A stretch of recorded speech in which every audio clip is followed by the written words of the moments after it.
아침에 시작을 알리는 글로벌 주식 라이브 월스트리트 모닝 브리핑. 1월 20일 금요일 순서 시작하겠습니다. 네, 안녕하세요. 여도은입니다. 네, 반갑습니다. 장우성입니다. 네.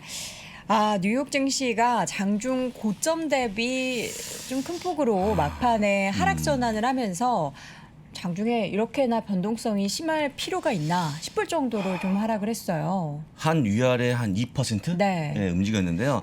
장 초반에 1.6%까지 올랐거든요. 나스닥 기준. 그러니까 반등을 차라리 하지 말든지 그건 하고 일단 낙폭을 줄이려면 좀 그렇죠. 덜 줄이던지. 하고 뒤에 안 빠져야겠죠. 네네. 근데 오늘은 상당히 변동성이 컸고요. 특히 이제 이거는 말씀하신 것처럼 좋았다 나빠진 거 아닙니까?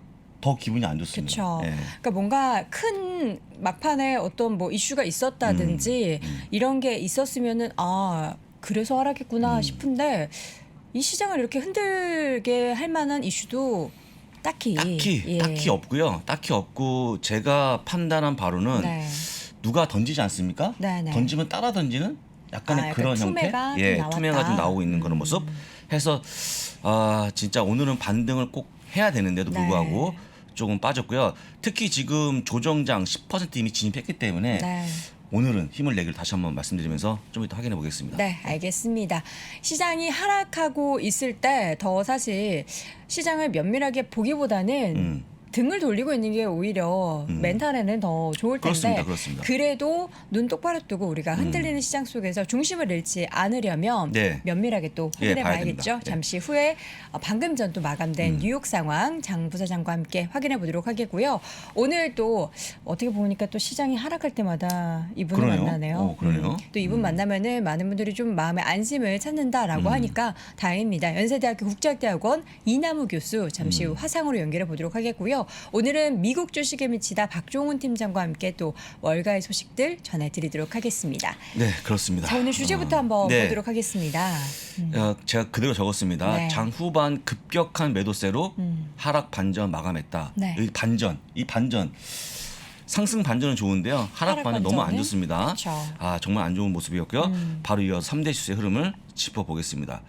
S&P 500이 1.11% 폭포수처럼 떨어지는 그런 모습. 그다음에 나스닥을 보시면요. 나스닥이 1.30%로 별로 차이가 없습니다. 그러니까 테크 그다음에 우리가 좋아하고 있는 뭐 소비재 기업 다 같이 빠지는 그런 모습 보였고 진짜 이유를 잘 모르겠어요. 지금 보신 것처럼 정확하게 하면 미 현지 시간 오후 3시부터 빠진 건데 한국 시간 5시부터 빠지기 시작했거든요. 그래서 보시면 이 폭이 한번 보십시오. 엄청나게 가파르게 빠졌어요. 그러니까 계속 반등의 기미가 전혀 보이지 않고 쭈루룩 미끄러지는 그런 모습. 뭐 미국 시간 2시에서 3시 사이에 무슨 일이 없었습니다. 있었을까요? 없었고요. 제가 기사를 다 뒤졌거든요. 오면서 다 뒤졌는데 없고요. 특히 이제 이런 거 있었죠. TV로 계속 방영된 게 뭐냐면 물가 너무 높다, 큰일 났다. 특히 부동산 너무 올라서 큰일 났다 이런 얘기가 나오는데 그걸로 인해서 물론 일선의 기사니까 그때 빠진 건 안 보이고 제가 파악한 바로는 아까 말씀드린 것처럼 뭔가 누가 던졌는데 같이 던지는 투매 모습이 나온 게 아닌가 그렇게 좀 보고 있습니다. 네, 전반적으로 시장 흐름이 장중 반등 폭에 대비해서 좀 밀렸기 때문에 그 충격이 더 컸던 하루였지 않았나 싶습니다. 지수의 상황도 별로 안 좋았는데 실적 발표된 부분도 사실 이게 착잡합니다. 좋은 부분도 있지만 안 좋은 부분이 있고 또 시장 심리가 안 좋을 때는 좋은 것은 묻히고 안 좋은 게 좀 부각이 되잖아요. 그렇습니다. 근데 이제 여러분들 오늘 넷플릭스 아마 실적을 크게 기대했을 걸로 보이는데 주가는 이미 약 12%가 넘게 급락을 하고 있는 현재 시간 그런 모습을 보여줍니다. 작년 3분기에서 4분기 사이에 이미 미리 관련된 실적에 대한 부분은 축포로 터뜨렸죠. 그렇습니다. 주가에서. 제가 보기에 오징어 게임 때가 아주 좋았던 시절이 아닌가 생각이 들고요. 그때 피크 찍고 내려오는 그런 모습 보였는데요. 일단 겉으로 보기에는 실적이 나빠 보이지 않습니다. EPS 0.82 대비해서 1.33 매출은 똑같이 나왔다고 보시면 되고요. 가입자도 역시 예상보다 조금 좋게 나왔습니다. 근데 이게 중요한 게 아니고 이건 정말 중요하지 않습니다. 회사에서 공식적으로 발표한 기사를 볼 건데 바로 다음 페이지에 이런 모습이 나와줍니다. 신규 가입자의 모습이 사상 최저로 떨어질 것 같다. 그러니까 그 증가율이 떨어진다는 거잖아요. 그렇죠. 가입자가 안 들어온다는 얘기 쉽게 얘기하면. 근데 그럴 수밖에 없지 않나요? 그럴 수밖에 없는데 이 표는 뭐냐면 너무 심하다. 심하다고 거의 잘못하면은 마이너스 순증하는 게 아닌가라고 우려가 나오고 있는 그런 이게 상황입니다. 이제 작년 팬데믹 시기, 작년 재작년 팬데믹 시기에 가입자가 급격하게 늘어난 부분이 네. 오히려 넷플릭스 입장에서는 좀 독이 되지 않았나. 그렇죠. 독이 됐고 또 이제 디즈니 플러스 같은 업체가 따라오는 상황인데 그쵸. 이런 경쟁 속에서 과연 이렇게 플러스 반전이 가능할까? 그러니까 가입자의 모습이죠. 정말 올해 잘못하면 마이너스로 갈 수 있다라는 그런 우려가 커지고 있고요. 또 한 가지는 과연 오징어 게임이 또 나오겠냐? 또 제2의 오징어 게임. 나오겠냐? 그런 것도 있고요. 보시는 표처럼 지금 영업이익률도 보시겠지만 빠지는 그런 모습 보여주면서 마진이 줄어들고 그럼 있네요. 이익도 감소하고 가입자가 감소하고 근데 지난번에 말씀드렸지만 그 가격 올린 걸로 메꿀 수 있을 것이냐 하는 거죠. 그러니까 전반적으로 보게 되면 넷플릭스에 대한 이익도 가입자도 모든 걸 정점을 찍고 내려오는 그런 모습 보이기 때문에 네. 아마 올해 내년까지 힘든 모습을 보일 것이다. 라가 리포트의 내용이었습니다. 이 가입자 지금 가입된 수를 사실 무시할 수는 없어요. 네. 굉장히 높은 수준이고 OTT 쪽에서는 가장 1위 가입자 수를 기록을 하고 있잖아요. 네, 그렇습니다. 근데 이런 플랫폼 그리고 이런 가입자로 가지고 뭔가 새로운 수익 창출을 해야 되는데 컨텐츠 외에 그래서 뭐 게임도 하고 그렇죠. 굿즈도 하고 하지만 그게 좀 사실 큰 뭐 실적에 영향을 미칠 만한 수준은 아니기 때문에 그 실제로는 네. 가장 좋은 건 제2의 오징어 게임이 나오면 제일 좋아요. 콘텐츠로 예, 승부한다. 콘텐츠로. 근데 글쎄요. 또 나올지 잘 모르겠고요. 또 한 가지는 지금 콘텐츠에 쏟아붓고 있는 그 비용들이 만만치 않거든요. 그렇죠. 예, 그렇죠. 굉장히 높다면서요 제작 비용이. 한 연간 제가 본 바에 따르면 한 10조 정도 쓰고 있는데 그런 그 비용을 줄이면 네. 컨텐츠가 또 볼 게 없어질 거 아니겠습니까? 계속 악순환이에요, 악순환. 돈을 더 투입하자니 부담스럽고 그다음에 아까 얘기했지만 가격 올리면 좋은데 크게 지금 뭐 올려서 계속 많은 분들이 지켜볼까? 그다음에 아까 말씀하신 것처럼 어차피 이 환경이 너무 경쟁이 치열합니다. 네. 솔직한 얘기로 쭉 말씀드리면 넷플릭스에 대한 좋은 의견 거의 얘기할 게 없는 것 같아요. 솔직히 지금 상황에서는. 그럼 작년 3, 4분기가 가장 호시절이었다. 그렇죠. 그래서 지난번에 한번 그 안석호 팀장이 나와서 하신 말씀이 있었는데 네. 코로나 때 너무 좋았던 거죠. 너무 그쵸, 좋았던 그러니까 거죠. 그게 독이 된 거죠. 그렇죠. 독이 된 건데 하여간 오늘 약 10% 이상이 급락하고 있는 그런 모습 보여주고 있는데 아마 전반적으로 테크주를 끌어낼 수 있을 만한 요인이니까 참고하시면 좋을 것 같습니다. 좀 시작이 좋아야 되는데 그렇습니다. 시작에서 실적 부분은 뭐 나쁘지 않았지만 앞으로에 대한 전망이 좀 불확실한 네, 부분이 그렇습니다. 주가의 하락을 야기시켰다라는 부분입니다. 네. 엔비디아 아무 기사 없습니다, 여러분들. 아무 기사 없고요. 오늘 하루 일중의 모습인데요. 지수랑 같네요. 정확히 오후 2시, 3시를 지나면서 급락하고 있는 그런 모습이었습니다. 장 초반 좋았거든요. 근데 왜 이렇게 빠지는지 모르겠어요. 사이가 빠지는 그런 모습 보였고요. 똑같이. 다른 종목도 그랬죠. 뭐. 다음 테슬라 역시 네. 똑같은 그런 모습 이유 없습니다. 그럼 여러분들 금융주 나을 거 아니냐 말씀하시는데요. 금융주 뱅크 어메리카입니다. 똑같은 그런 모습 보여줍니다. 그래서 이거는 그냥 시장 심리 자체가 그래서 완전 똑같은 무너진 모습 건데요. 전방위적 모든 업종이 다 그렇기 때문에 진짜 어려워지고 있는 상황인데 또 테슬라는 또 천선을 깨졌습니다. 어제 그래서 깨져갖고 좀 더 아쉬운 그런 상황인데요. 하여간 그렇게 보시고 애플도 마찬가지로. 끝으로 애플 똑같은 모습으로 빠지는 그런 모습 보여서 큰 형님, 뭐 작은 형님, 동생 다 같이 빠지는 그런 모습이었다. 예, 우리나라는 네. 뭐 약간 갑자기 지수가 어느 때가 무너지면 신용 물량이 대거 출해돼서 급작스러운 급락이 그렇죠. 나오잖아요. 그렇죠. 미국도 비슷한가요? 근데 이게 워낙 수급이 발표가 안 되고요. 또 네. 다양한 외국인, 다양한 기관들이 있다 보니까 워낙 잘 시장이 커서. 몰라요. 잘 모릅니다. 근데 제가 보기에 오늘의 어쨌거나 그 하락의 주체는 네. 누군가 큰 손이 주식을 팔면서 따라 나온 물량이 아닌가 그렇게 생각이 들거든요. 그런 거는 그럼 수급에 대한 그건 정보는 한 일주일 뒤에 되면 네. 뭐 펀드라든지 각각 큰 IB들의 물량을 체크해 볼 수 있거든요. 그때 한번 제가 다시 한번 네. 말씀을 드리고요. 네. 그 다음에 그나마 하락을 촉발시켰던 요인 하나밖에 없는데요.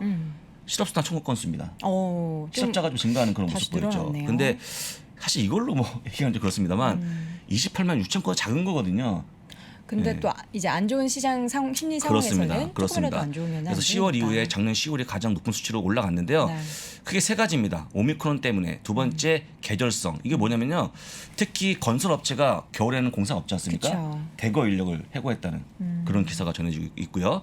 하지만 낮은 거기 때문에 20만 건대면 고민할 필요 없다라고 말씀 다시 한번 드립니다. 네, 실업수당 청구 건수도 좀 부진하게 나온 것이 그렇습니다. 시장에는 좀 악재였다. 악재였고요. 오늘 요 기사 가장 많이 봤습니다. 요 기사 앞에 나가는 기사인데 이게 이제 나스닥의 그 심리 지표를 이용해서 앞으로 올라갈 떨어질지 볼 수 있는 건데요. 헐버트 나스닥 뉴스레터 센티먼트 인덱스라는 게 있는데 이게 이제 그 빨간 표시만 보시면 좋아요. 오, 그 빨간색이 떨어지는 그런 모습 보여주고 있는데 지금 2020년 2020인데 네네, 제가 앞에 이를 뺐습니다. 3월보다 더 빠지는 그런 모습 보여줘갖고 현재 마이너스 67.2%로 가장 낮은 빨간색 보시면 딱 제가 표시해 놓은 있지 그러니까 않습니까? 지금 코로나 터져서 급락했을 때 그 시기보다 지금이 더 더 최악이라고요? 빠져 있다는 거죠. 이게 왜죠? 어떤 걸 생각하시냐면 한번 생각해 보실까요? 늘 공부를 못해요. 저 같은 경우입니다. 못해서 그냥 뭐 전교 500등, 600등 하는 사람들은 큰 기대가 없죠. 근데 전교 500등 하다 갑자기 100등까지 올라간 거예요. 굉장히 갑자기 잘해서 올랐다가 다시 떨어진 겁니다. 다시 한 300등에서 네, 그러니까 솔직히 아니고 다시 600등이 돼도 500등, 600등 큰 차이 없잖아요. 네. 100등까지 갔다가 다시 떨어지게 되면 좋아졌다가 안 좋아지니까 그거에 대한 약간의 실망감 포함되면서 더 어지러워지고 있다. 심리 지표가. 이게 그리고 우리나라도 뭐 동학개미, 서학개미 하면서 새로운 신규 투자자들이 굉장히 많이 늘었던 것처럼 미국 시장도 마찬가지잖아요. 그렇습니다. 굉장히 젊은 세대들의 그 앱 뭐였죠? 로빈훗 맞나요? 뭐죠? 로빈은 뭐요? 새로운 주식 투자 그 앱 되게 유명했던 거 있잖아요. 로빈훗? 네, 로빈훗 맞죠? 로빈훗? 네, 맞습니다. 그런 앱을 통해서 이제 거래도 많이 하고 그런 신규 투자자가 대거 유입돼서 그런 투자자들의 심리가 대거 좀 이게 반영된 게 그렇습니다. 아닌가. 그렇습니다. 해서 일단은 오늘은 솔직한 얘기로 좀 기분 좋은 소식 전해드려야 되는데 하나도 없습니다. 하나도 없어갖고 일단 빨리 맵을 보고 다음 들어오시는 분들이 우리 이 교수님이 조금 또 좋은 얘기 함께 하시면 어떨까 말씀을 드려보겠습니다. 1번 다 빠졌습니다. 여기서 이 반도체 업종의 하락을 부추긴 것은 AMD에 대한 나중에 그 실적이 저조할 것 같은 보고서가 나왔거든요. 해서 드디어 엔비디아까지 빠지는 그런 모습 보였고요. 전반적으로 보게 되면 대부분 다 또 보고서를 또 안 좋은 보고서만 냅니다 지금. 그러네요. 그래서 내려가는 그런 모습 보였다. 확인하시면 되고요. 2번 모건스탠리 올라가는 그런 모습 보였는데 갑자기 어제 뜬금없이 우리 자산 금액이 10조 달러까지 커질 것이다 발표하면서 10조 달러면요 1경원입니다. 1경원. 그 얘기가 안 좋은 건가요? 올랐다고요. 올랐다. 근데 사실 이렇게 보게 되면 그 모건스테인은 10조 달러 얘기했는데 블랙락이 이미 10조 달러예요. 그렇죠. 똑같은 건데 과연 모건스테인가 될 수 있을까? 근데 어쨌거나 어제 같은 날 이런 얘기하니까 얼마나 좋았겠습니까? 올라가는 그런 모습 보였고요. 아마존이 좀 살짝 안 좋은 모습을 보였는데요. 약 3%가 빠졌습니다. 저는 개인적으로 이 어려운 시기에 갑자기 LA에 우리 매장을 만들겠다. 이해가 안 가요. 저는 이해가 안 가요. 왜 그러는 걸까요? 약간 역행하는 걸까요? 아니면 뭔가 시장의 판도를 우리가 이끌겠다 이런 걸까요? 뭘 이끌죠? 그러니까 뭐 판도를? 온라인만 주력을 했는데 이제는 오프라인까지 우리가 점령을 하겠다. 온라인 시장은 이제 우리가 이미 다 대부분의 파일을 이제 먹었으니까 다른 또 상황을 보는 거다.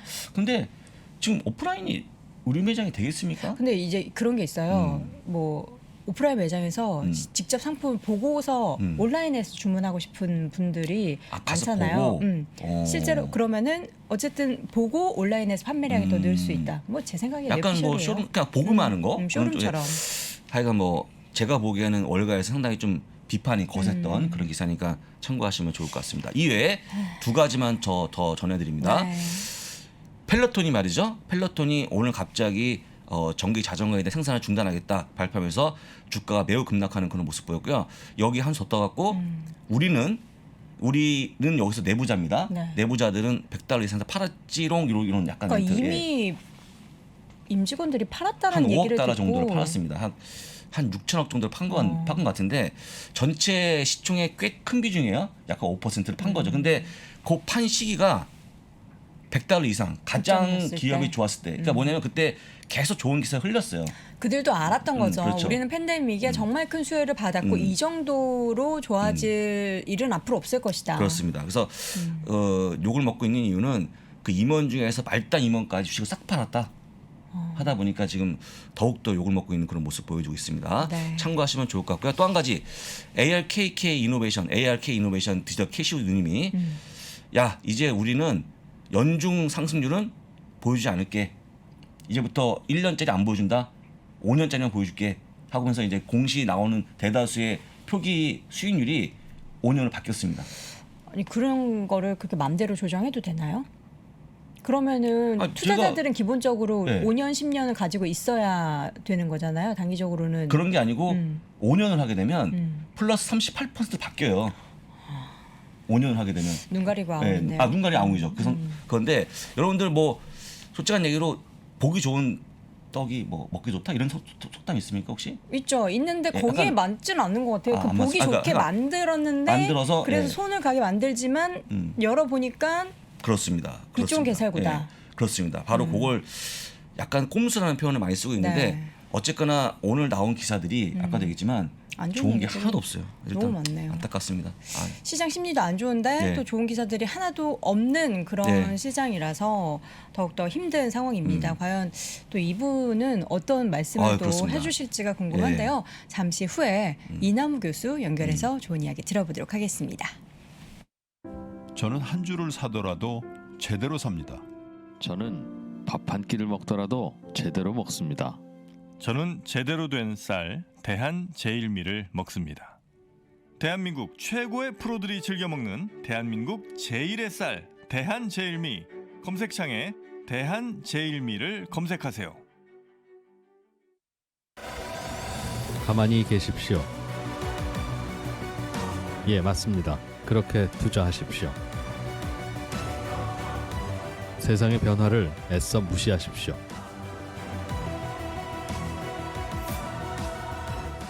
기존의 방식으로 세상을 볼 수가 없어진 겁니다.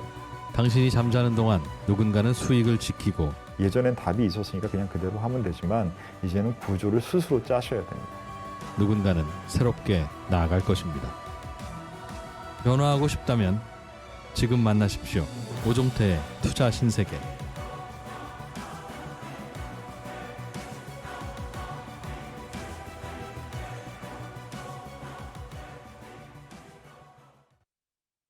자, 월스트리트 모닝 브리핑 함께하고 있습니다. 현재 시각 6시 46분 지나고 있는데요. 이분 바로 연결을 해보도록 하겠습니다. 연세대학교 국제학대학원의 이남우 교수 연결합니다. 교수님 어서 오세요. 아이고, 반갑습니다 교수님. 네, 네, 안녕하세요. 부사장님, 네. 앵커님. 저희한테 힘을 주십시오. 힘을. 교수님, 네. 이게 어찌된 일이죠? 참. 이거 어떻게 받아들여야 저는 되죠? 이제 여기 뭐 낮 1시 반이어서 네. 아침에 일어나서 오늘 주가를 쭉 봤는데 네. 저도 마지막에 한두 시간 남겨놓고 주가가 많이 밀려서 약간 깜짝 놀랐습니다. 네. 네. 이런 시장에서 사실 뭐 길게 한 20, 30년 시장 보신 우리 교수님 같은 분은 뭐 이런 시장이 종종 있었지라고 넘어가실 수 있겠지만 지금 막 한 1, 2년 정도 미국 주식 투자하는 우리 투자자분들 뭐 아예 주식을 처음 시작하시는 분들은 아, 내가 미국 시장 투자했더니 왜 이렇게 힘든 건가라는 생각을 할 것 같아요. 이럴 때 교수님의 좀 해안이 필요한데 뭐 어떤 말씀 오늘 해주실까요? 그러니까 오늘 제가 준비한 것은 이제 세 가지인데요. 첫 번째는 이제 그 correction, 조정과 베어 마켓이 이제 뭔가 틀린가 이제 그런 말씀을 드리겠고, 네. 두 번째는 이제 그 우리 4분기 어닝스 시즌에 이제 시작했는데 미국 분기 실적에 나오면 그거를 좀 부지런한 분들은 직접 보고 싶어 할 것 같아요. 그래서 그렇죠.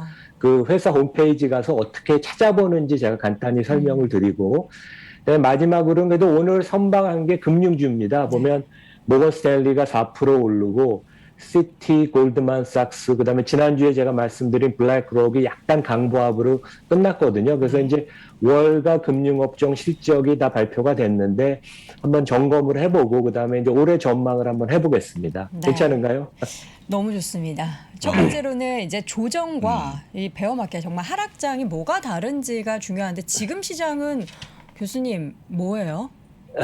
지금 이제 우리가 조정 correction이라고 합니다. 그래서 나스닥이 작년 11월 이후로 그러니까 이번 주 수요일까지 기준으로 해서 10% 조금 넘게 하락했습니다. 그래서 그런 것을 전문적인 표현으로 조정 correction이라고 하는데 이제 이런 건 되게 자주 발생해요. 그래서 미국이 2차 대전 이후로 보면 S&P 지수 기준으로 27회 그 조정이 있었습니다. 네. 그러니까 한 2, 3년에 한 번 정도는 있었던 거고 그때 이제 지수가 평균 14% 정도 하락을 했다. 그리고 이제 일반적으로는 전 고점을 다시 이제 회복하는데 몇 달이면 된다. 그래서 이제 큰 문제는 아닌데 만약에 이제 베어 마켓, 그러니까 베어 마켓이라는 것은 고점에서 20% 하락하는 거죠. 그러니까 조정이 온 다음에 추가로 한 10% 더 하락하는 것인데 이 경우에는 이제 전 고점을 회복하는데 지수로 보면 한 1, 2년은 소요가 된다. 그래서 개별 종목도 우리가 이제 이 표현을 쓸 수 있고 지수에 대해서도 쓸 수 있는데 나스닥에 보면 조금 뭐 대장주 같은 회사들 중에 월트 디즈니, 넷플릭스, 오늘 좀 전에 얘기하신 트위터, salesforce.com들이 이제 개별 종목 주가만 놓고 보면 한 20, 30%씩 빠져서 베어마켓에 진입을 했습니다. 근데 여기서 제일 중요한 것은 너무 시장에 저희가 휘둘리지 말고 내가 있는 종목이 하락하는 이유를 잘 객관적으로 따져보는 게 중요한 것 같아요. 그래서 펀더멘털에 문제가 없는지, 펀더멘털에 문제가 없이 주가가 너무 많이 작년에 올라서 하락을 받는 거면 크게 걱정을 안 하셔도 되고, 그래서 이런 면에서 하여간 조정과 베어마켓의 개념이 좀 틀린 것을 아마 언론을 보시면 이제 이런 차이점을 여러분들이 기사를 보면서 아실 수 있을 겁니다. 네. 근데 보면은 오늘 시장은 전체적으로 실적이 정말 좋고, 물론 이제 작년에 실적 따라서 주가가 올랐지만 딱히 이유가 없이 시장 조정과 함께 같이 좀 고꾸라지는 그런 대형 종목들도 있었거든요. 그러면 교수님 말씀대로라면은 이런 종목은 펀더멘탈적으로는 문제가 없기 때문에 조정장이 비록 혹시라도 올지라도 실적을 따라서 펀더멘탈 따라서 다시 주가는 좀 디커플링 될 수 있다, 이런 생각을 가져볼 수 있을까요? 네, 그렇죠. 펀더멘털이 좋은 주가는 결국 버텨냅니다. 근데 지금 이제 지수나 종목들이 많이 빠지는 것은 이제 금리가 이미 최근 한 3주 사이에 많이 올랐고 올해 금리가 계속 상승됨으로써 높은 퍼에서 그 퍼가 약간 낮아지는 그런 반납하는 그런 구간이거든요. 그러니까 뭐 조정 이제 이렇게 생각하시면 될 것 같습니다. 네, 알겠습니다. 조정, 이 네. 조정이 얼른 하루빨리 끝났으면 좋겠는데 그럼요. 우리 네. 시청자분들 지금 댓글 보니까 주식 그만해야 될까 봐요. 아우. 계좌 안 본 지 지금 사흘째다. 차라리 안 보시는 게 나을 수도 그렇죠. 있어요. 예. 전망을 보시죠. 뭐. 네, 그러면 이분의 이야기가 궁금하네요. 블랙락의 스타 매니저라고, 스타 펀드 매니저. 매니저입니까? 누구죠? 그러니까 뭐 미국에서 어떻게 보면 가장 큰 손 중에 하나일 거예요. 네. 이분이 이제 블랙록의 채권 부문 헤드이면서 30조 원이나 되는 이제 글로벌 알로케이션 펀드라는 거에 이제 대표 펀드 매니저인 릭 라이더. 이분이 한 이틀 전에 CNBC 나와서 이제 전망을 했어요. 그래서 이분이 이제 작년은 주식시장이 되게 쉬운 국면이었다. 왜냐하면 미국의 명목 성장률, 우리가 보통 성장률 얘기하는 것은 실질 성장률인데 실질 성장률에 인플레를 더하는 게 명목 성장률인데 작년에 이제 그 기준으로 하면 미국이 한 10% 이상 성장을 했죠. 그래서 기업이 이제 매출 증가시키기 되게 좋았고 이익 내기 좋았다고 그러는데 올해는 이제 이분이 보는 중요한 포인트가 첫 번째 이제 금리를 미 연준이 한 3, 4회 올린다. 뭐 저희 다 아는 내용입니다. 그리고 아마 상반기에 10년 국채 금리가 2%를 돌파할 것이다. 지금 한 1.8% 되니까 이것도 뭐 큰 서프라이즈는 아닙니다. 근데 이분이 기본적으로 여기 그 밑에 그림을 보면 이제 빨간 실선이 그 펀드의 장기 성과거든요. 그러니까 워낙 뭐 압도적인 그 장기적인 30년 넘게 좋은 수익률을 내서 사람들이 많이 주목하는데 2022년에도 아마 미국 기업이익이 한 10에서 15%는 성장할 것이다. 그러면 S&P 지수가 한 10% 정도 상승할 것으로 본다. 그러니까 이것은 어떻게 보면 퍼가 조금 내려올 수 있다는 얘기죠. 그리고 이분은 IT 대형주, 빅테크를 우리가 무시할 수 없다. 가장 큰 이유는 여전히 기업의 성장성이 뛰어나기 때문에. 그래서 상당히 좀 뭐 좋은 얘기를 해줬고 약간 위안이 되는 그런 얘기인 것 같습니다. 이분이 약간 미국에서 가장 큰 손이고 주목받는 그런 펀드 매니저입니다. 스타가 보는 관점에서 봤더니 역시 좋은 스타군요. 훌륭한 스타였습니다. 이거 네. 뭐 다 대단히 맞는 얘기고요. 적극적으로 동의하겠습니다. 지금은 흔들리는 시장을 뒤로 하고 연말쯤 가서는 와, 우리 1월에 진짜 힘들었잖아. 그렇죠. 근데 괜찮았지. 지나고 나면. 그때 지나고 기회였어. 나면. 이런 이야기를 좀 할 수 있었으면 좋겠습니다. 자, 지금 실적 시즌 앞서 말씀해 주셨던 이제 좀 부지런한 투자자분들은 뉴스 말고 네, 직접 그렇죠. 이제 내가 보유한 종목들의 실적을 체크하고 싶으실 텐데 어떻게 확인할 수 있나요? 뭐 저희 그 구독자분들 아시는 분도 있겠지만 조금 영어가 되시고 좀 부지런한 분들은 뭐 이런 것도 이제 실적 나올 때마다 이제 체크를 직접 해보면 좋을 것 같아요. 그래서 구글에서 자기가 검색하고 싶은 회사 이름, 그러니까 저는 여기 이제 P&G를 예를 들었어요. P&G하고 IR이라는 건 Investor Relation이죠. 그거를 이렇게 치면 그 회사의 IR, 그 투자가 주주를 위한 홈페이지로 바로 들어갑니다. 그래서 P&G가 뭐 저도 최근에 계속 좋게 작년 가을부터 얘기했지만 뭐 그저께 나온 그 4분기 실적 상당히 좋았죠. 주가도 최근에 계속 강세인데. 또 여기서 이제 봐야 되는 게 10Q라는 게 이제 분기 보고서예요. 그래서 미국에서는 분기 보고서를 10Q라고 그러는데 그게 뭐 한 50페이지 정도 되는데 뭐 다 보실 필요는 없고 앞에 조금 재무 성과 그다음에 CEO의 코멘트 정도 보시면 될 것 같고 그다음에 좀 더 관심이 있는 분들은 보통 실적이 발표하는 날 같은 당일에 CEO, CFO, CEO가 같이 참여하는 웹캐스트를 합니다. 그래서 여기에는 주요 증권사 애널리스트들을 초대해서 1시간 정도 경영진이 분기 실적 얘기해주고 전망 얘기해주고 애널리스트한테 질문을 받거든요. 그래서 라이브로도 하지만 보통 2, 3주 녹음이 보관이 됩니다. 그래서 그걸 들으면 저도 그래서 오늘 좀 이따 말씀드릴 금융주들은 대부분 들어가서 봤거든요. 그래서 이런 이제 훈련을 하면 전문적인 용어도 나와서 좀 어렵기도 하지만 좀 더 내가 투자하는 관심 있는 기업에 대해서 내가 직접 체크할 수 있는 그런 좋은 습관이 될 수 있습니다. 네, 알겠습니다. 이제 뭐 영어를 잘 못한다, 부지런하긴 한데 영어가 좀 안 된다 하시는 분들은 뭐 미리 가서 뭐 구글 그 번역기 그렇죠. 하셔도 되고 저희가 말씀드릴 테니까 걱정하지 그렇죠. 않으셔도 그렇습니다. 되고요. 지금 이제 월가에서는 실적 시즌 초반에 금융사들의 실적이 쭉 발표가 됐습니다. 근데 지금 보면은 다양한 금융사들이 좀 희비가 엇갈리고 있는데 각각의 금융사들의 특징이 또 다르잖아요. 예, 그래서 지난주부터 해서 뭐 대표적인 월가의 주요 금융사들이 실적을 다 발표했습니다. 아마 화면 떠 있는 걸로 제가 아는데 그래서 제가 약간 그 히스토리랑 회사별로 특징을 말씀드릴게요. 그래서 아마 투자를 생각할 때 그거 염두에 주시면 될 것 같은데 JP모건, 뱅크 오브 아메리카, 시티는 은행하고 증권사를 같이 하는 이제 금융 지주사고 모건 스탠리랑 골드만삭스는 이제 증권사인데 웰스 매니지먼트랑 자산운용사가 이제 크다. 그다음에 은행의 그 대출 기능은 거의 없거나 아주 미미하다.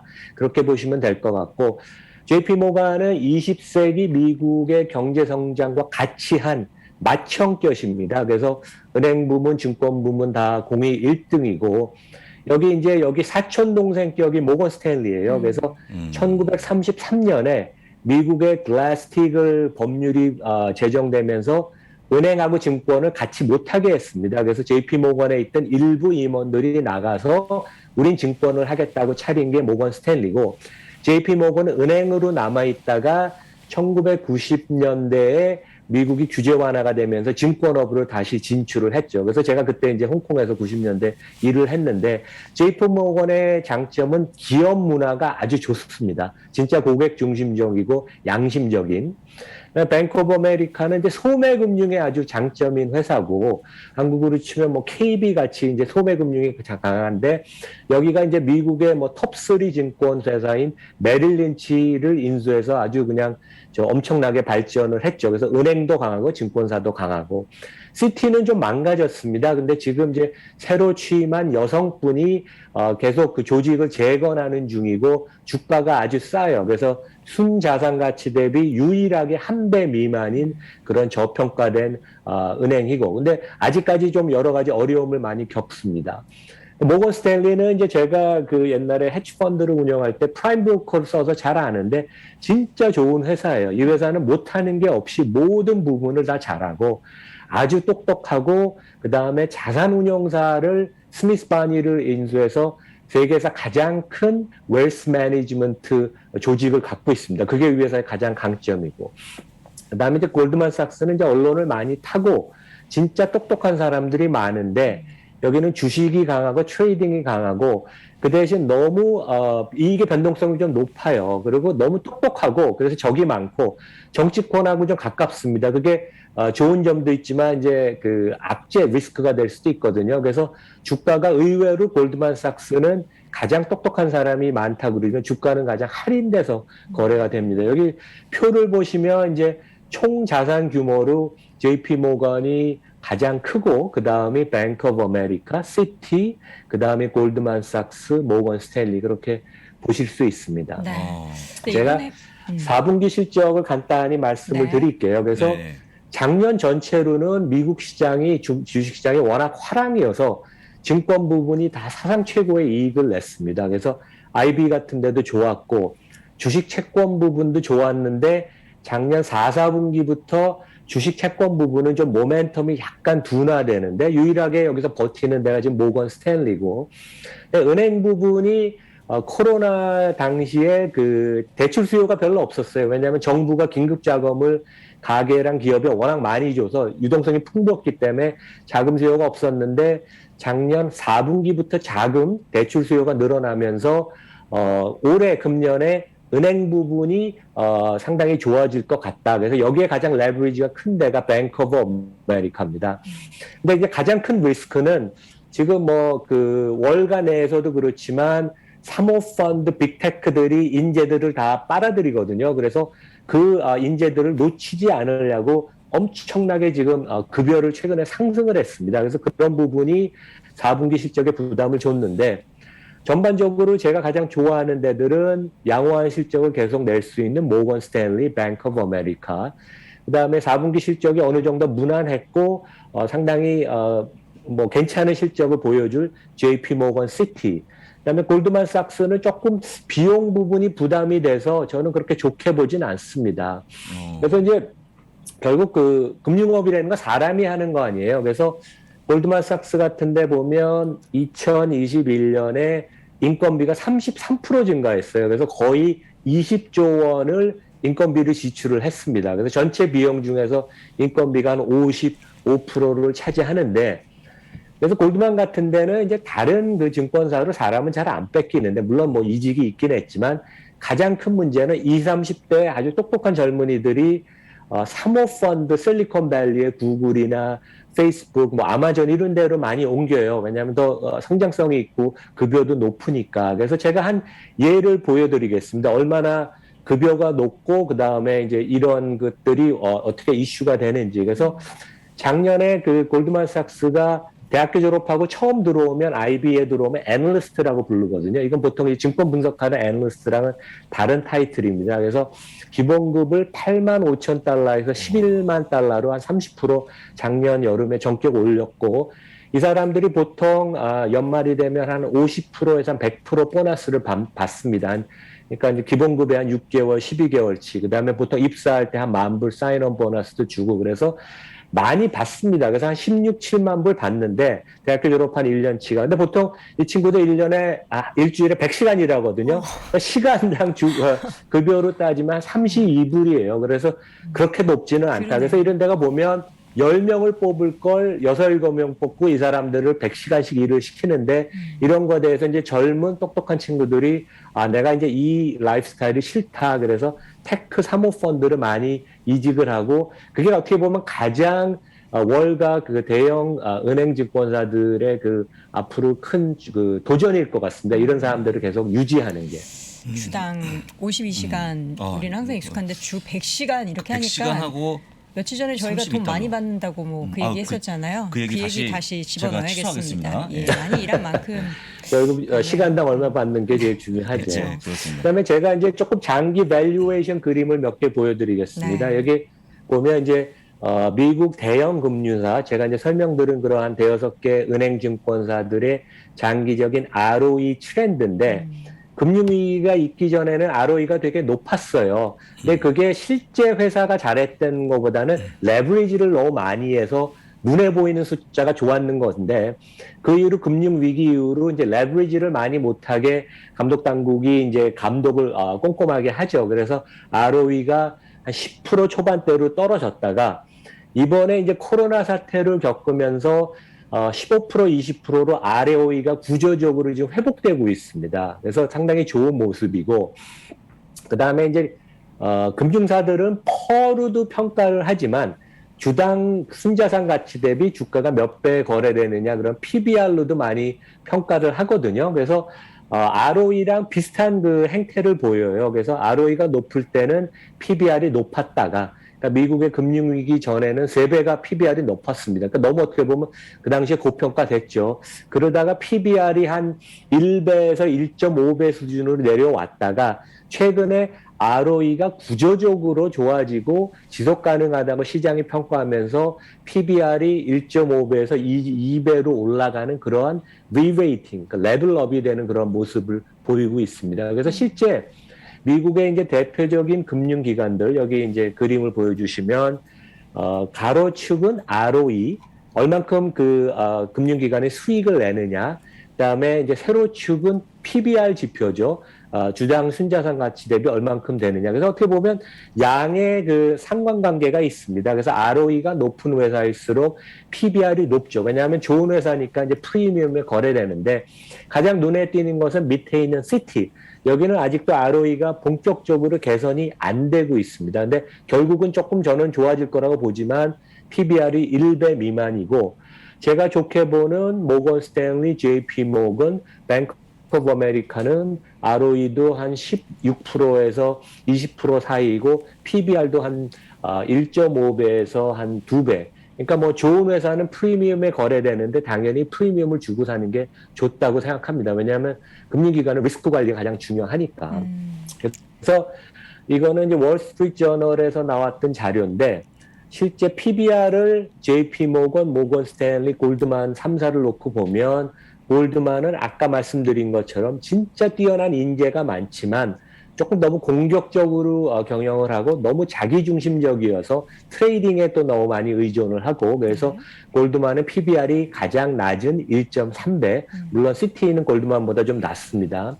그다음에 JP 모건, 모건 스탠리는 상당히 그 퀄리티 기업이익이 안정적이라고 평가를 하고 그다음에 경영진에 대한 믿음이 더 있어서 한 1.8배의 프리미엄에 이제 거래가 되고 있습니다. 제가 이제 다음에는 개별 종목을 좀 몇 개 설명드릴 텐데 네. 혹시 뭐 질문 있으세요? 아니요, 잘 듣고 있습니다, 교수님. 네, 예.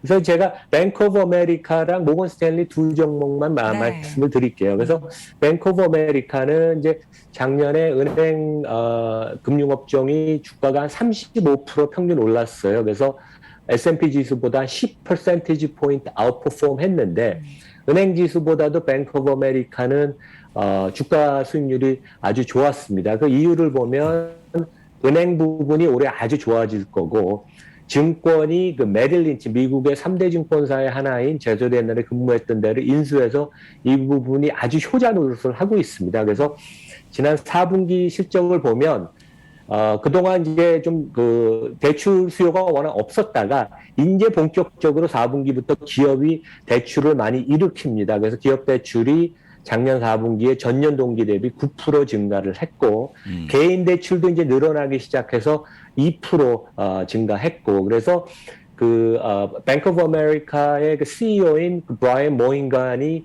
어제 인터뷰한 것을 보면 2022년에는 금리가 올라가면 우리는 자신 있게 대출도 많이 증가할 거고 예대 마진이 확대되면서 순이자 수입, 그러니까 은행 부분의 그 펀디멘털한 그 비즈니스가 아주 좋아질 거라고 얘기를 했고, 그다음에 좀 더 좋게 볼 수 있는 것은 이제 골드만이 2022년에도 비용이 계속 컨트롤이 안 될 걸로 많은 사람들이 걱정을 하는데, 뱅크 오브 아메리카 우리는 비용 관리를 확실히 하겠다. 그래서 상당히 그 뭐 좋은 평가를 받고 있습니다.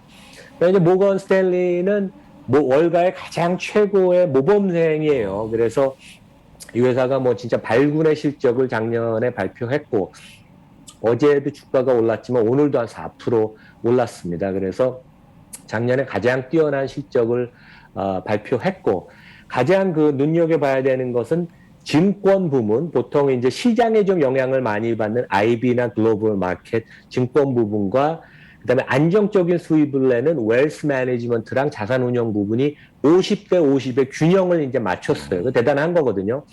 그리고 이제 세계 최대 웰스 매니지먼트 조직을 갖고 있다. 여기가 원래 모건 스탠리가 원래 WM을 프라이빗 뱅킹을 잘했는데 지금 CEO인 그 제임스 고먼이 그 호주계 미국 사람인데 이 사람이 스미스 바니의 그 웰스 매니지먼트 인수하면서 세계 1위로 뛰어넘었고 작년만 해도 이 부분에 자산의 순유입이 된 게 한 500조 원이 넘습니다. 1년에 순유입된 게. 그래서 자산 잔고가 5조 달러쯤 되고 여기에 이제 평균 수수료가 한 50bp쯤 돼요. 그래서 블랙록보다 훨씬 높죠. 그래서 뭐 어마어마합니다. 그리고 이런 거에 자신을 얻어서 어제 CEO가 장기 수익성 목표를 새로 상향해서 발표를 했어요. 그래서 ROE, 자기 자본 수익률을 20% 이상을 우리가 구조적으로 하겠다. 그다음에 웰스 매니지먼트의 세전 수익률을 30% 이상을 우리가 가겠다. 작년에 27%였는데 그리고 더 좋은 것은 이 회사는 작년에 배당을 2배 늘리고 자사주 매입도 공격적으로 해서 이러한 주주 환원을 확대하겠다. 어떻게 보면 제가 보기에는 빅테크에서 애플이 이런 모습을 보였는데 월가 은행 중에 가장 좋은 모습을 특히 주주 환원 측면에 있어서 해서 주가가 레벨업이 이미 되기 시작했고 앞으로 된다 그래서 상당히 좋게 보입니다. 그리고 제가 모건스탠리 많이 사용을 해봐서 제가 제 헤지펀드를 할 때 얼마나 여기 회사가 우수한지 제가 경험적으로 알거든요. 그래서 제 얘기는 여기서 간단히 정리를 이렇게 하겠습니다. 네. 네.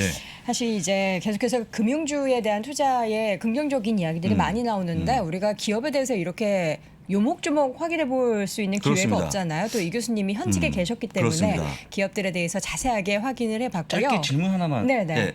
교수님, 그 웰스파고는 빠졌는데 웰스파고는 그냥 버리는 카드입니까? 아니면 깜빡하시고 안 넣으신 겁니까? 그러니까 이제 웰스파고가 실제 작년에 주가가 제일 좋았어요. 왜냐하면 원래 아주 좋은 소매 은행이었는데 거버넌스에 문제가 있어서 한 4, 5년 전에 망가져서 회사가 완전히 망가졌죠. 그래서 CEO도 두세 번 갈리고 사후이사들도 교체되고 그랬는데 최근에 주가가 많이 올라서 그 정도 살 바에는 제 생각에는 모건 스탠리나 뱅크 오브 아메리카나 JP 모건이 더 유망하다고 봅니다. 알겠습니다. 자, 금융주에 네네. 대해서 또 자세하게 확인해봤고요. 또 우리 이 교수님이 이나무의 좋은 주식 연구소 유튜브 채널에서도 좋은 이야기 많이 나눠주고 계시니까 확인해 보시면 좋을 것 같습니다. 다음 주에는 조정이 이제 끝났습니까? 라는 질문 드렸으면 좋겠네요. 이나무 교수 함께했습니다. 교수님 고맙습니다. 고맙습니다. 네, 감사합니다.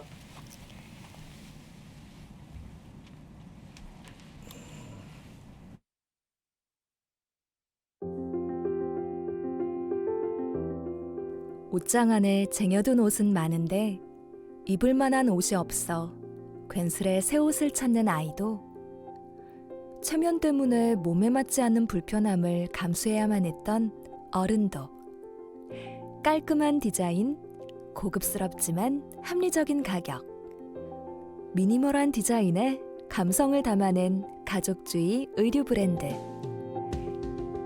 애도 어른도 에두아르도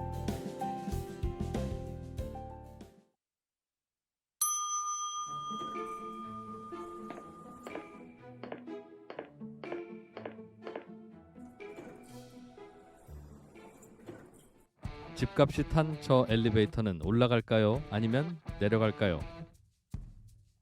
그 누구도 알기 힘든 2022년 집값의 향방, 우리가 감히 예측해 보려고 합니다. 김학렬 스마트튜브 부동산 조사 연구소장과 빅데이터 전문가 김기원 데이터노우즈 대표, 그리고 그가 드디어 입을 엽니다. 2% 이진우가 바라보는 2022년 부동산 전망. 1월 22일 토요일 오후 1시 점심 든든하게 드시고 만납시다. 라이브로 참여하신 분들의 실시간 질문도 받습니다. 자세한 사항은 3프로TV 앱에서 확인하세요. 바로 내일이죠. 네, 내일입니다. 1월 한 달의 주말을 가장 좀 유용하게 보낼 수 있는 시간을 마련하고 있습니다. 2022년 백브리핑 부동산 세미나 바로 내일 오후 1시부터 한 4-5시간 쭉 라이브로 진행을 하고요. 어차피 올해 상관없죠? 일정이 없으니까. 그럼요. 계속해 좋습니다. 더 뭐 길게 할 수도 있고요. 그렇습니다. 또 우리 시청자분들이 직접 질문을 또 올려주시면 답변을 또 받을 수 있는 시간도 계속해서 마련한다고 하니까요. 여러분 자세한 사항은 3프로TV 앱이나 또 영상 하단에 URL 참고해 주시기 바랍니다. 자, 이번에는 미국 주식에 미치다 박종훈 팀장 만나봅니다. 박 팀장님 어서 오세요. 네, 안녕하세요. 네. 자, 오늘 또 시장이 흔들릴 때는 이런 것들 좀 봐줘야 합니다. 뭐 IB 쪽에서는 어떤 종목을 그럼에도 계속해서 좋게 보는지, 그리고 지금 많이 좀 빠졌기 때문에 낙폭과대된 종목들은 뭐가 있는지 좀 봐야겠죠. 근데 우리 박종훈 팀장이 또 이제 젊은 분이고 센스가 있으니까 뭐 적어도 제가 보기에는 최근에 한 2년째 기억하고 있는 아마존은 안 가져오지 않았을까 아마도 제가 생각하기에. 큰 종목. 예, 그렇죠. 그런 뭐 얘기해봤자 재미도 없고 크게 그런 관심 거- 없는 거. 그런 거 가지고 오면 좀 이따 혼날 것 그래서 같고요. 혼날 것 같으니까 좀 네. 이따 한번 확인해 보겠습니다. 네. 네. 어떤 얘기부터 해볼까요? 자, 바로 혼날 것 같습니다. 자, 일단은 제가 아이비들의 네. 네, 투자 의견 업데이트를 했는데 최근에 이제 실적 발표를 나오면서 네. 네, 많은 이제 아이비 이제들이 이제 지금 많은 이제 투자 의견이 막 본물처럼 막 쏟아져 나오고 맞아요. 있습니다. 맞아요. 예. 그래서 제가 이제 좀 정리를 했습니다. 자, 지금 크레딧 스위스 같은 경우에는요. 아마존 나왔네요. 네. 그래서 아 제가 얘기하지 않았어요. 네. 아, 자, 여러분 오해하지 마시고 네. 그 아이비들이 얘기하는 거는 최근에 주가 상을 보고 얘기하는 게 아닙니다. 그렇죠, 네. 그렇죠. 그 숨겨져 있는 실적을 보고 얘기하는 거 아닙니까? 그렇죠. 그걸 네. 얘기하기 때문에 오해하지 마시고요. 네, 네. 크레딧 스위스에서는 네, 크레딧 스위스는 2022년 세 종목을 탑픽으로 이제 선정을 했는데, 네. 자 우수한 이제 유동성 현금 흐름이 있다. 자 이렇게 해서 아마존, 그다음에 알파벳, 메타 플랫폼 이렇게 예. 빅테크 예, 위주로 이렇게 세 개의 종목을 탑픽으로 이제 선정을 했고요. 네. 자, 그다음에 모건 스탠리에서는요, 세 종목을 또 탑픽을 했는데, 자 결제 시스템의 어떤 혁신에 대한 기대를 좀 하고 있고, 그다음에 소비자들은 인내심을 가지고 조금은 좀 기다려야 된다. 자 이런 얘기를 좀 했습니다.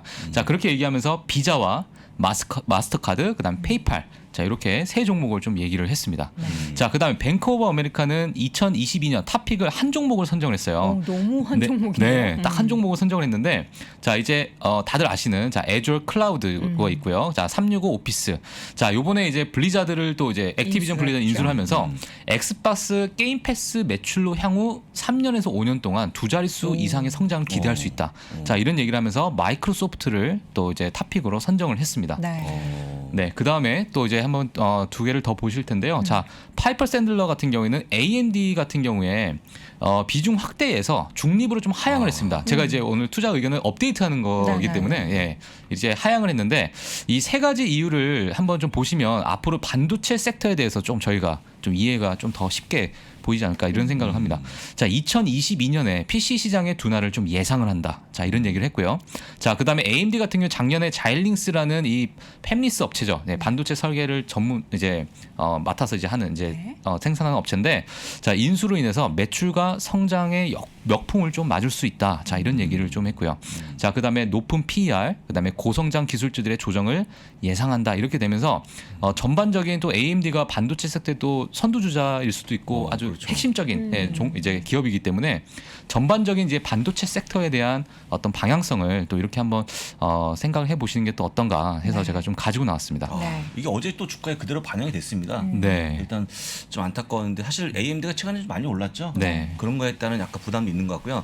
네. 중요한 거는 이럴 때 이런 안 좋은 리포트를 조금 좀 뒤로 미루거나 말을 안 하면 좋은데 꼭 이런 날 얘기합니다. 이런 내용을. 예. 할 일은 해야죠. 할 일은 해야 되는군요. 할 일은 해야 하기 네. 때문에. 네, 그렇습니다. 예. 모건 스탠리에서는 네, 모건 스탠리는 이제 또 애플에 대한 비중 확대를 계속 유지하겠다. 네. 자, 이런 얘기를 했는데요. 자, 수익 안정성, 그다음에 다가오는 신제품 출시가 있고요. 그다음에 새로운 분야의 시장의 확장 등이 오히려 금리 인상의 환경에 더욱 방어적이다. 자, 이런 얘기를 하면서 자, 애플을 지속적으로 비중 확대해야 된다. 자, 이런 얘기를 좀 했습니다. 이런 건 또 반영이 안 돼요. 그렇군요. 아, 그러네요. 아까 안 좋은 건 반영되고. 애플도 빠졌죠. 네, 반영이 다 안 됐습니다. 빠졌으니까. 예, 예. 네. 자, 그렇다면 지금 이제 연초에 시장이 뭐 1월 효과에 대한 얘기는 쏙 들어가고 네. 계속해서 낙폭이 과대한 종목들이 너무나 많을 것 같아요. 네. 근데 이 중에서도 낙폭이 과대된 저평가 종목을 오늘 선정해 왔는데 이건 누가 뽑은 겁니까? 이거는 제가 뽑은 건 아니고요. 그쵸. 모닝스타와 네. 베론즈에서 예, 뽑았습니다. 사실 이 기사 같은 경우에는 연초 이제 2022년 시작되면서 원래 나왔던 기사였어요. 네, 기사였는데 최근에 이제 많은 이제 조정이 좀 주어지고 있고 또 이제 실적 시즌이다 보니까 제가 이제 가지고 나와서 이 두 이제 매체에서 얘기했던 저평가주 이제 제가 4종목을 좀 가지고 나왔습니다. 네, 그래서 어떤 좀 종목이죠? 겹치는 종목도 제가 가지고 나왔고요. 네. 그래서 어떤 종목이 있는지 한번 같이 보시면 도움이 좀 되실 것 같습니다. 네. 네, 첫 번째는 핀터레스트입니다. 네, 자 지금 뭐 밑에 보시게 되면 주가만 보셔도 아유. 최근에 얼마나 많이 하락을 했는지 좀 보이실 텐데 사실 뭐 핀터레스트 같은 경우에는 아시는 분들 좀 아시겠지만 사실 조금 뭐 GIF 같이 좀 약간 품질이 좀 낮은 영상이나 아니면 사진들 좀 이제 좋지 않은 예 그리고 이제 어떤 상세 설명이 좀 많이 부족하고요. 그다음에 그냥 이미지로만 그렇죠. 승부하는 네, 이미 거의 플랫폼이에요. 이미지 위주로 이제 승부를 하는 이제 그러한 이 업체인데 플랫폼 자체가 페이팔 인수에 대한 얘기가 지금 이제 아예 쏙 들어간 거죠. 쏙 들어갔죠. 네, 작년에 있었는데 네, 이제 그 부분이 이제 좀 불발이 되면서 네. 네, 또 이제 손이 하락을 좀 있겠죠. 붙이는. 저는 네. 핀터레스트를 직접 쓰고 있는 입장에서 사용자 예. 사용자고 국내에서 1등 사용자고 1등 최고 사용자까지는 사용자 그런데 아니고 어떻게 저는 느끼십니까? 사실 네. 그 해외의 매출 판매가 핀터레스트를 통해서 굉장히 많이 유입이 돼서 네.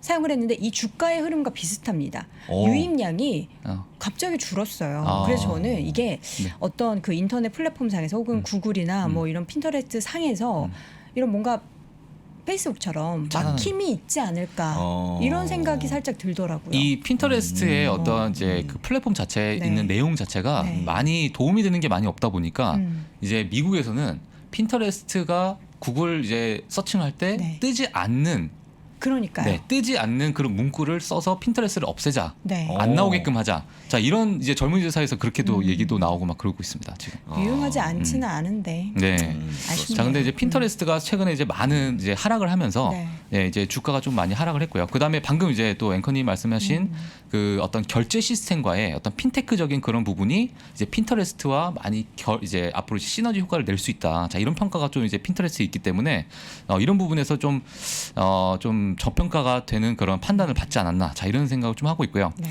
자, 그다음에 팀랭스에서 보시게 되면은 이제 저 목표 주가가 지금 51.74달러 이렇게 되어 있는데 지금 56% 네, 상승할 수 있는 잠재 성장률이 이제 상승할 수 있는 상승력이 있고요. 자, 그다음에 이제 최근에 이제 실적 발표이기 때문에 자, 위에 보시게 되면은 이 청록 색깔이 예상 EPS고요. 자, 이제 주황색 같은 경우에는 이제 발표된 EPS입니다. 자, 그래서 지금 최근에 작년 이제 4분기 예상 EPS가 상당히 많이 올라와 있는 그런 모습 한번 보시면서 이번에 실적 발표가 2월 10일이에요. 네, 2월 10일에 또 어떤 발표가 나올지 한번 지켜보시면서 앞으로 이 주가가 어떤 반등 구간을 갈 수 있을지 한번 좀 지켜보시면 좋을 것 같습니다. 앱내 결제가 이루어져야 되는데 이제 그게 안 되고 있어서 좀 아쉬운 것 같아요. 어쨌든 핀터레스트는 그냥 이렇게 스쳐 지나가는 플랫폼일 뿐이고 뭐 네. 그 안에 광고가 뭐 있는 것도 아니기 네. 때문에 이 부분이 저는 핀터레스트가 그렇군요. 과연 뭘로 돈을 벌어서 결제가 살까? 거기서 안 됩니까? 안 돼요. 네. 그거를 이제 그게 미국에서는 치명적이네. 뭔가 만들었는데 뭐 활발하게 이루어지지 않고 있으니까 어차피 사이트 누르면 바로 그렇죠, 연결되니까 좀 아쉽습니다. 알겠습니다. 네. 네.